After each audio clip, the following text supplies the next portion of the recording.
राधे राधे। जय श्री कृष्णा भक्तों, आप सभी का स्वागत है मेरी आज की इस वीडियो में।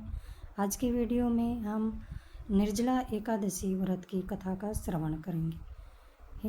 हिंदू धर्म में एकादशी व्रत को सबसे अधिक महत्वपूर्ण और पुण्यदायी व्रत माना गया है। वर्ष में 24 एकादशियाँ आती हैं, किंतु इन सभी एकादशियों में ज्येष्ठ शुक्ल एकादशी सबसे अधिक फल देने वाली मानी गई है, क्योंकि इस एक एकादशी के व्रत करने से वर्ष भर की सभी एकादशियों के व्रत का फल प्राप्त हो जाता है।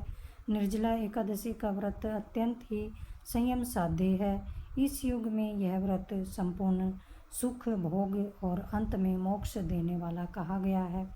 कृष्ण पक्ष और शुक्ल पक्ष दोनों ही पक्ष की एकादशियों में अन्न नहीं खाना चाहिए। निर्जला एकादशी व्रत की पौराणिक महत्व भी बहुत अधिक बताया है और इस कथा का अब हम पूरे भाव के साथ श्रवण करेंगे। जब सर्वज्ञ वेद व्यास जी ने पांडवों को चारों पुरुषार्थ धर्म अर्थ काम और मोक्ष देने वाली एकादशी व्रत का संकल्प कराया था, तब युधिष्ठिर ने कहा, हे जनार्दन, ज्येष्ठ मास के शुक्ल पक्ष में जो एकादशी पड़ती है, कृपा करके उसका वर्णन कीजिए। भगवान श्री कृष्ण ने कहा, हे राजन, इसका वर्णन परम धर्मात्मा सत्यवती नंदन व्यास जी करेंगे, क्योंकि वे संपूर्ण शास्त्रों के तत्वज्ञ हैं और वेद वेदांतों में पारंगत विद्वान हैं। तब व्यास जी कहने लगे, कृष्ण पक्ष और शुक्ल पक्ष दोनों पक्षों की एकादशियों में अन्न खाना वर्जित है। द्वादशी के दिन स्नान करके पवित्र हो, फूलों से भगवान केशव की पूजा करें। फिर नित्य कर्म समाप्त होने के पश्चात पहले ब्राह्मणों को भोजन देकर अंत में स्वयं भोजन करें। यह सुनकर भीमसेन बोले, परम बुद्धिमान पितामह है, मेरी एक उत्तम बात सुनिए।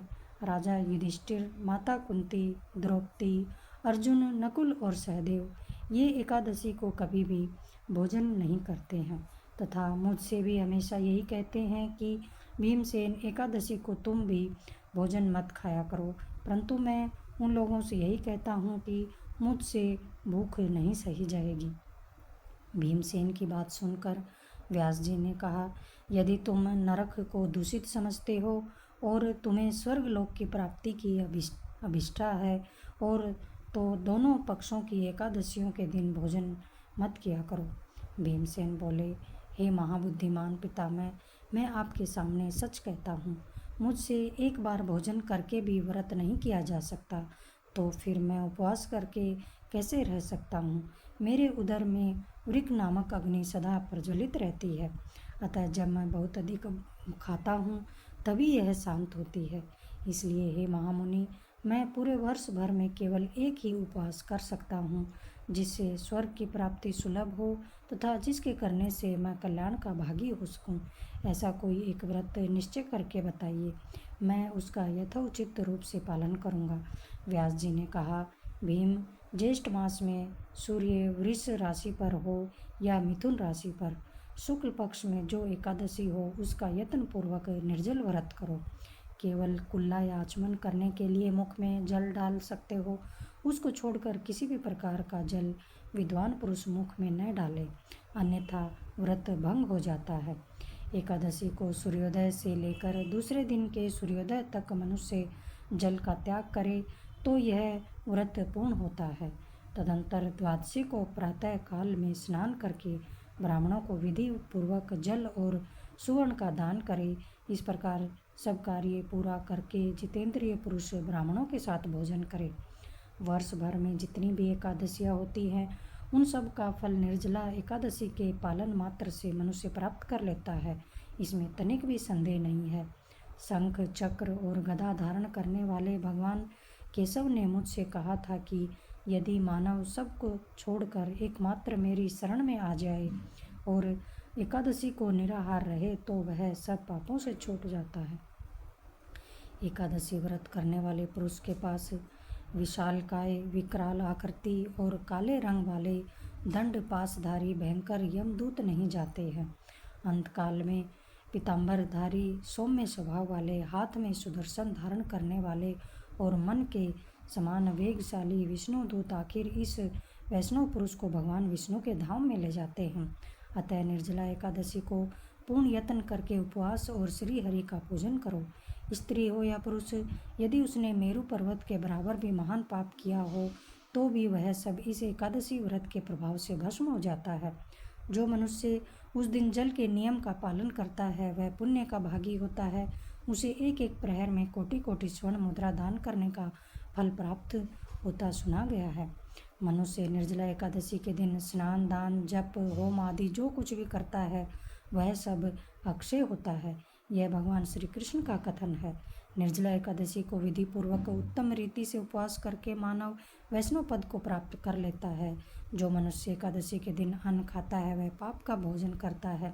इस लोक में वह चांडाल के समान है और मरने पर दुर्गति को प्राप्त होता है। जो ज्येष्ठ शुक्ल पक्ष में एकादशी को उपवास करके दान करेंगे वे परम पद को प्राप्त होंगे। जिन्होंने एकादशी को उपवास किया है वे ब्रह्म हत्यारे, शराबी, चोर तथा गुरुद्रोही होने पर भी सब पातकों से मुक्त हो जाते हैं। कुंती नंदन, निर्जला एकादशी के दिन श्रद्धालु स्त्री पुरुषों के लिए जो विशेष दान और कर्तव्य कहे गए हैं उन्हें सुनो। उस दिन जल में शयन करने वाले भगवान विष्णु का पूजन और जलमयी धेनु का दान करना चाहिए तथा प्रत्यक्ष धेनु या घृतमयी धेनु का दान उचित कहा गया है। पर्याप्त दक्षिणा और भांति भांति के मिष्ठानों के द्वारा यत्नपूर्वक ब्राह्मणों को संतुष्ट करना चाहिए। ऐसा करने से ब्राह्मण अवश्य संतुष्ट होते हैं और उनके संतुष्ट होने पर श्री हरि मोक्ष प्रदान करते हैं। जिन्होंने सम, दम और दान में प्रवृत्त हो श्री हरि की पूजा और रात्रि में जागरण करते हुए इस निर्जला एकादशी का व्रत किया है, उन्होंने अपने साथ ही बीती हुई 100 पीढ़ियों को और आने वाली 100 पीढ़ियों को भगवान वासुदेव के परम धाम को पहुंचा दिया है। निर्जला एकादशी के दिन अन्न, वस्त्र, गो, जल, शैया, सुंदर आसन, कमंडलू तथा छाता दान करने चाहिए। जो श्रेष्ठ तथा सुपात्र ब्राह्मण को जूता दान करता है वह सोने के विमान पर बैठकर स्वर्गलोक को जाता है।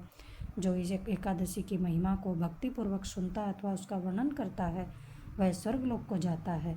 चतुर्दशी युक्त अमावस्या को सूर्य ग्रहण के समय श्राद्ध करके मनुष्य जिस फल को प्राप्त करता है वही फल इसके श्रवण से भी प्राप्त होता है। पहले दंत धावन करके यह नियम लेना चाहिए कि मैं भगवान केशव की प्रसन्नता के लिए एकादशी को निराहार रहकर आचमन के सिवा दूसरे जल का भी त्याग करूँगा। द्वादशी को देवेश्वर भगवान विष्णु का पूजन करना चाहिए। गंध, धूप, पुष्प और सुंदर वस्त्र से विधि पूर्वक पूजन करके जल के घड़े का दान संकल्प करते हुए मंत्र के साथ उसे दान करना चाहिए। जल संसार सागर से तारने वाले हे देव, हे ऋषिकेश, इस जल के घड़े का दान करने से आप मुझे परम गति की प्राप्ति कराइए, ऐसा आपको उच्चारण करना चाहिए। भीमसेन, ज्येष्ठ मास में शुक्ल पक्ष की जो शुभ एकादशी होती है उसका निर्जल व्रत करना चाहिए। उस दिन श्रेष्ठ ब्राह्मणों को शक्कर के साथ जल के घड़े का दान करना चाहिए। ऐसा करने से मनुष्य भगवान विष्णु के समीप पहुंचकर आनंद का अनुभव करता है। तत्पश्चात द्वादशी को ब्राह्मण भोजन कराने के बाद स्वयं भोजन करें। जो इस प्रकार पूर्ण रूप से पाप नाशनी एकादशी का व्रत करता है वह सब पापों से मुक्त हो आनंदमय पद को प्राप्त होता है। यह सुनकर भीमसेन ने भी इस शुभ एकादशी का व्रत आरंभ किया और वह स्वर्गलोक को गया। तब से यह लोक में पांडव द्वादशी के नाम से विख्यात हुई और इस प्रकार से यह एकादशी सर्वश्रेष्ठ एकादशी बन गई। आप सभी को यह कथा सुनने में कैसी लगी आप सब मुझे कमेंट करके ज़रूर बताएं। जय श्री कृष्णा, राधे राधे।